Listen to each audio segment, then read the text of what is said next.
అప్పుల బాధలు వెంటాడుతున్నాయా? అయితే 6 జేవిఆర్ వారి జాతిరత్నాలు ధరించండి. హలో అండి, అందరికీ నమస్కారం. నేను మీ కట్టా కార్తీక్. జనరల్గా ఒక రాజకీయ పార్టీని, ఒక ప్రభుత్వాన్ని, ఒక రాజకీయ నాయకుడిని విమర్శించటానికి ఈ రాజకీయ నాయకుడి చేతికో, రాజకీయ పార్టీ చేతికో అధికారం పోతే పలానా ప్రభుత్వం వల్ల మన రాష్ట్రం బీహార్లో తయారయ్యే అవకాశం ఉంటుంది అని చెప్తూ ఉంటాం. అంటే మన రాష్ట్రం మెరుగ్గా ఉంది, కానీ పలానా పార్టీకి, పలానా వ్యక్తికి అధికారం ఇస్తే రాష్ట్రాన్ని బీహార్లో తయారు చేస్తాడు, పలానా ప్రభుత్వం వల్ల రాష్ట్రం బీహార్లో మారిపోతుంది అని మనం సహజంగా చెప్తూ ఉంటాం. నిన్న మంత్రి నారా లోకేష్ గారు, ఆంధ్రప్రదేశ్ మంత్రి, తెలుగుదేశం పార్టీ యువ నాయకుడు నారా లోకేష్ గారు బీహార్ ఎన్నికల ప్రచారంలో పాల్గొన్నారు. అక్కడ ఎన్డీఏ కూటమి తరపున ఎన్నికల ప్రచారంలో పాల్గొన్నారు. ఎన్డీఏ కూటమిలో నితీష్ కుమార్ కీలకమైన భాగస్వామి. నితీష్ కుమార్ ముఖ్యమంత్రి కావాలా, లేదు తేజస్వి యాదవ్ ముఖ్యమంత్రి కావాలా అనే కాడ ఎన్నికలు జరుగుతూ ఉన్నాయి. ఎన్డీఏ కూటమికి, ఇండీ కూటమికి మధ్య టగ్ ఆఫ్ వార్ నడుస్తూ ఉంది.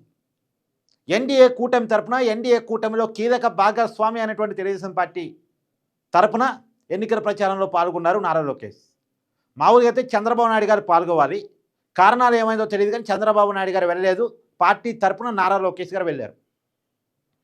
ఇప్పుడు పార్టీ లీడర్గా దేశ రాజకీయాల్లో నారా లోకేష్ని ప్రొజెక్ట్ చేయాలని చూస్తున్నట్టున్నారు. నారా లోకేష్ గారే వెళ్ళారు.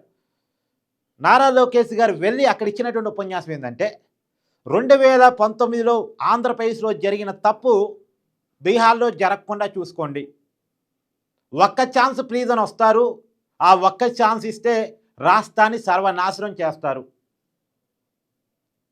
ఇన్నాళ్ళు సాధించినటువంటి ఆర్థిక వృద్ధి అంతా వెనక్కి వెళ్ళిపోతుంది, రాష్ట్రం గుండాలమయంగా మారిపోతుంది, రాష్ట్రంలో కంపెనీలు లేకుండా, ఉద్యోగాలు లేకుండా ఒక రకమైనటువంటి వినాశనమైనటువంటి సిచ్యువేషన్లోకి రాష్ట్రం వెళ్ళిపోతుంది.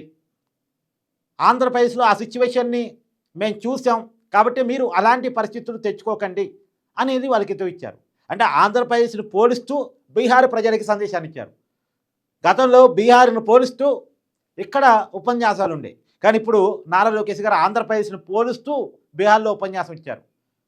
2019లో ఆంధ్రప్రదేశ్ ప్రజలు చేసిన ఏదంటే ఒక తప్పు, వాటెవర్, దాని ఫలితంగా ఏర్పడేటువంటి వినాశనం, ఆర్థిక లోటు కావచ్చు, అప్పులు కావచ్చు, కంపెనీలు తరిమేయటం కావచ్చు, ఎంప్లాయ్మెంట్ లేకపోవడం కావచ్చు, ఒక రకంగా ఆంధ్రప్రదేశ్ అధ్వానమైనటువంటి పరిస్థితిలోకి వెళ్ళిపోవటానికి కావచ్చు. అంటే రాజధాని కూడా నిర్మాణం లేకుండా, ఎలాంటి కంపెనీలు ఎంప్లాయ్మెంట్ లేకుండా, ఉద్యోగాల కోసం పక్క రాష్ట్రాలకి వలస వెళ్ళక తప్పని పరిస్థితికి ఆంధ్రప్రదేశ్ నెట్టి వేసినటువంటి 2019 నుంచి 2024 పరిపాలనని నారా లోకేష్ గారు ఉదహరిస్తూ మాట్లాడే ప్రయత్నం చేశారు. ఇప్పుడు మళ్ళా కూటమి అధికారులకు వచ్చిన తర్వాత రాజధాని పునర్నిర్మాణం చేయటం, కంపెనీని ఆకర్షించటం, ఉద్యోగాలు కల్పించే ప్రయత్నం చేయటం, పెట్టుబడులు పెద్ద ఎత్తున తీసుకొచ్చే ప్రయత్నం చేయటం, ఇంత పడ్డా కష్టం. అధికారం మారితే తర్వాత వచ్చే వాళ్ళు కంటిన్యూ చేయకపోతే ఇబ్బందికరమైన పరిస్థితుల్లోకి రాష్ట్రం నెట్టబడిద్ది. దానికి ఉదాహరణగా ఆంధ్రప్రదేశ్ గతంలో కనపడతా ఉంది. ఆ పరిస్థితి బీహార్లో లేకుండా చూసుకోండి. నితీష్ కుమార్ కొద్దిగా అభివృద్ధికి ప్రోగా ఉంటాడు, ఎన్డీఏ కూటమి అభివృద్ధికి ప్రోగా ఉంటుంది, కాబట్టి ఎన్డీఏ కూటమిని గెలిపించండి అని చెప్పటానికి నారా లోకేష్ గారు ఈ ఉదాహరణ అంతా చెప్పుకుంటూ వచ్చారు. సరే, ఈ ఉదాహరణ మీద భిన్నాభిప్రాయాలు అయితే వ్యక్తమవుతున్నాయి. ఆంధ్రప్రదేశ్లో ప్రజలు 2019లో చేసిన తప్పంటారా, లేదా ఆంధ్రప్రదేశ్ను పోల్చి బీహార్లో ఎందుకు చెప్పారు, ఇలా నెగిటివ్గా చెప్పే వాళ్ళు ఉన్నారు. కరెక్టే కదా, ఆంధ్రప్రదేశ్లో గత జగన్మోహన్ రెడ్డి గారి పరిపాలనలో ఏం జరిగిందో మనం చూసాం కదా. రాష్ట్రాన్ని గంజాయి వనాలా మార్చారు, రాష్ట్రాన్ని ఒక అధ్వానమైనటువంటి పరిస్థితిలోకి నెట్టేశారు, కంపెనీని పారదోరారు, చివరికి వాచ్యమైన ఉద్యోగాలు కూడా లేకుండా చేసి పక్క రాష్ట్రాలకు పోయి ఉద్యోగాలు చేసుకునే పరిస్థితిలోకి ఆంధ్రప్రదేశ్ని నెట్టేశారు. పరిశ్రమలు తీసుకురావాలంటే పానీపూరి బండ్లు తీసుకొచ్చి పరిశ్రమలు అని చెప్పేసి, చేపలు పట్టడమే పెద్ద పరిశ్రమ అని చెప్పేసి అలా మార్చే ప్రయత్నం చేశారు. అంటే ఆ పని చీ పని కాదు, కానీ అది మాత్రమే కాదు కదా ఎంప్లాయ్మెంటు, అన్ని రకాల స్థాయి ఎంప్లాయ్మెంట్ని క్రియేట్ చేయాలి కదా. ఆ ప్రయత్నాన్ని గత ప్రభుత్వం చేయలేదు అనే విమర్శ, అది లోకేష్ గారు చెప్పింది కరెక్టే కదా అనేటువంటి సానుకూల దృక్పథం కొంతమందిలో ఉంది. ఏది ఏమైనా లోకేష్ గారు చెప్పింది అటు నెగిటివ్గా ఆలోచించే వారికి ఇది పాజిటివ్గా ఆలోచించే వారికి చర్చ అయింది. మొత్తంగా దేశ రాజకీయాల్లో తొలిసారి అని ఎందుకన్నానంటే గతంలో ఏ ప్రచారానికైనా వేరే రాష్ట్రాల్లో ఎన్డీఏ కూటమి తరపున చంద్రబాబు నాయుడు గారే వెళ్ళేవారు. ఇవాళ చంద్రబాబు నాయుడు గారు కాకుండా ఆ స్థానంలో లోకేష్ గారు వెళ్ళారు. లోకేష్ గారు వెళ్ళారు, మాట్లాడారు. అంశం తప్పో ఒప్పో వాటెవర్ చర్చనీయాంశం అయితే అయింది. దాని మీద ఇలా ఆంధ్రప్రదేశ్లో రాజకీయాల్లో మాట్లాడుకుంటున్న పరిస్థితి.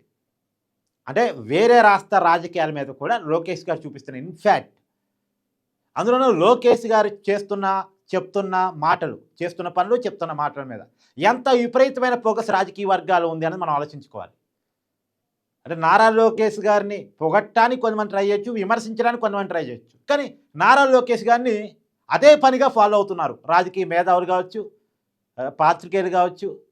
ఆయన రాజకీయాల మీద చూపిస్తే ఇన్ఫ్యాక్ట్ చాలా పెద్దగా ఉంది. ఒక రకంగా చెప్పాలంటే వైసీపీ నారా లోకేష్ని చూసి భయపడుతుందా అనే రకంగా ఉంది.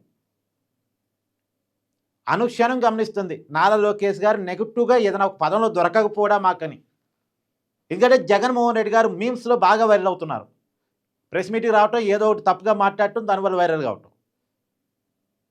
గతంలో నారా లోకేష్ గారిని బాగా ట్రోల్ చేయడానికి వైసీపీ ప్రయత్నం చేసేది, నారా లోకేష్ని లీడర్ కాకుండా చేయడం కోసం. కానీ ఎంత ప్రయత్నం చేసినా కష్టపడి ఎదిగాడు. ఏనాడు టీడీపీ గెలవని మంగళగిరి సీట్లో 1983 తర్వాత ఏనాడు గెలవని సీట్లో కొన్ని దశాబ్దాలుగా విజయాన్ని చూడని చోట 90,000కు పైగా మెజార్టీతోటి తనకు తాను కంచుకోట నిర్మించుకొని అదే స్థానం నుంచి ఓడిపోయి మళ్ళీ అదే స్థానం నుంచి గెలిచి కింద పడ్డ చోటే లేచి తనకంటూ ఒక మార్క్ చూపించుకొని ఇది నా నియోజకవర్గం అని తనకు తాను నిర్మించుకొని సేఫ్ జోన్ అనేది కాకుండా, ఇప్పుడు జగన్మోహన్ రెడ్డి గారు అనుకోండి, రాజశేఖర రెడ్డి గారు, వివేకానంద రెడ్డి గారు నిర్మించినటువంటి పులివెందుల కోటలో నిలబడతారు. అది సేఫ్ జోన్ సీట్ ఆయనకి. అది జగన్మోహన్ రెడ్డి గారు నిర్మించుకున్న కోట కాదు. కానీ నారా లోకేష్ గారు తనకు తానుగా మంగళగిరి నిర్మించుకున్నారు. ఓడిపోయారు, గెలిచారు. ఏదేమైనా తనకు తానుగా మంగళగిరి ఏర్పరచుకున్నారు. అలా రాజకీయాల్లో తనకు తాను ప్రూవ్ చేసుకున్నటువంటి వ్యక్తిగా నారా లోకేష్ చూడాలి. ఏదో బిగ్ ఛాలెంజ్ నిజానికి మన మంగళగిరిలో లోకేష్ గారు చేసింది. ఎందుకంటే పార్టీ గెలిచి అధికారం వచ్చి నారా లోకేష్ గారు ఓడిపోతే నారా లోకేష్ గారి పొలిటికల్ లైఫ్కే ఇబ్బంది అయ్యేది. అంత ఇబ్బంది అవుతుందని తెలిసినా కానీ ఛాలెంజ్ని తీసుకున్నారు లోకేష్ గారు. ఛాలెంజ్లో నెగ్గారు లోకేష్ గారు. అది రియల్ టైం ఛాలెంజ్ అనేది ఒకటి ఉంటుంది కదా, ఆ రియల్ టైం ఛాలెంజ్లో నెగ్గారు. మనం ఆ మేరకు మనం గ్రేట్ అనాలి. కానీ ఏది ఏమైనా నారా లోకేష్ స్పీచ్కి అక్కడ ఇండి కూటమి ఏ మేరకు భయపడిందో, ఏ మేరకు బెదిరిపోయిందో, ఏ మేరకు బీహార్లో ప్రభావం పడుతుందో తెలియదు. కానీ ఇక్కడ వైసీపీ మాత్రం భయపడుతుంది, బెదిరిపోతుంది, ప్రభావితం అవుతుంది అనేది నడుస్తున్న చర్చల ద్వారా మనకు అర్థమవుతున్న విషయం. Thank you.